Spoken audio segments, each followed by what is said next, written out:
আসসালামু আলাইকুম। দেখুন বন্ধুরা, আমি ওয়েস্টবেঙ্গল পশ্চিমবাংলা বীরভূম জেলা লাগুসা গ্রামের বাসিন্দা। নাম আমার রিপন। আমি চেন্নাই এসেছি। চেন্নাইয়ে যে কামটা ধরেছি, এই কামটা ধরেছি আমি কন্টেকে নিয়েছি। বিশাল বড় একটা ব্রিজ।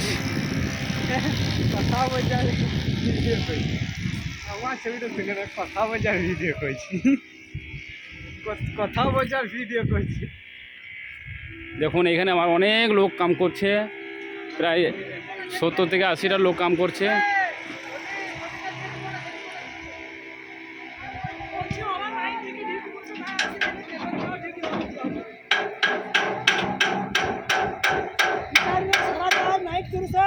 তার জন্য ভিডিও করার জন্য ক্যামেরাম্যান করা